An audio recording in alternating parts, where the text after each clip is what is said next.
اصابته في مباراه الاهلي ومصر المقاصه. دكتور اسامه، برحب بحضرتك على شاشه قناه النادي الاهلي. طمنا وطمن كل جماهير النادي الاهلي على اصابه ناصر ماهر. برحب بقناة النادي الأهلي وبشكركم على اللقاء دون، والحمد لله رب العالمين.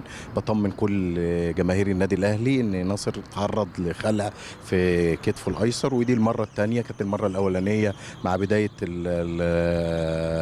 تصفيات الأولمبياد مع الكابتن شوقي غريب في منتخب الشباب، ودي المرة الثانية. فالحمد لله تعذر علينا إن احنا نرجعها في الملعب، فأثرنا إن احنا نيجي المستشفى وياخد مخدر والحمد لله رجع ردينا الخلع، وحاليا هو بيخضع لعمل اشعاعات للاطمئنان على الوضع. اخباره ايه ان شاء الله؟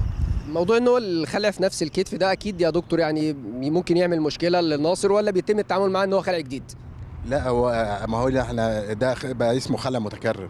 خلع متكرر يبقى محتاج فحوص ونبص نشوف الحافظه اخبارها ايه، هل في اي تغيرات موجوده على مستوى الحافظه او على مستوى عظام المفصل والكلام من ده، وبناء عليه بنبني خطه العلاج بعد كده ان شاء الله. المده الزمنيه المقدره لعوده ناصر ماهر مره ثانيه على مستوى الخلع يبقى بحوالي 3 اسابيع ان شاء الله. 3 اسابيع ان شاء الله. هل يعني الفتره هيحتاج بقى فتره علاج طبيعي بعد ال3 اسابيع، ولا الامر بيتم ازاي؟ هو حضرتك في الفترة دي احنا دايما بنشتغل مع بنثبت او بنريح الجزء المصاب، انما بقية الاعضاء بتتحرك. يعني احنا هنثبت الكتف، وانما هيبدا يشتغل على رجليه ويشتغل علشان ما يفقدش الفتنس بتاعه.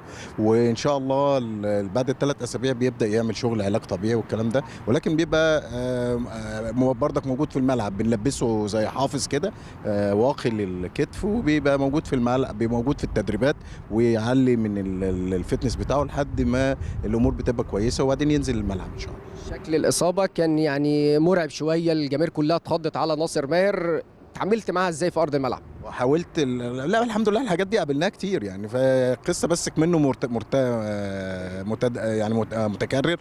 فانا حاولت مره والتانيه ما جاش معايا، فما رضيتش اكرر التجربه، وقلت ياخد بقى مخدر، والحمد لله ده اللي فكرنا فيه، والامور عدت على خير بفضل الله سبحانه وتعالى. عايز استغل وجود حضرتك معايا يا دكتور ونتكلم على اجاي، يعني اصابه اجاي واجتهادات كتير وكلام كتير بيتقال، وتر اكيليس مش وتر اكيليس.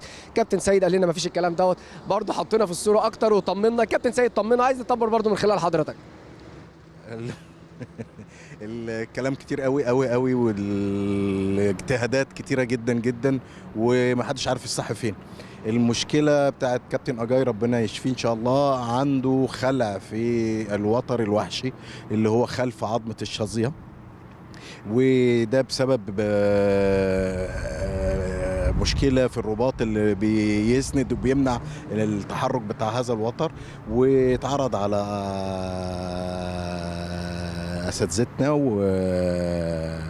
وقرروا التدخل الجراحي. ان شاء الله ان شاء الله نعمله غالبا في خلال الفترة دي اللي احنا فيها الاسبوع ده، وان شاء الله. مدة غياب جونيور اجاي؟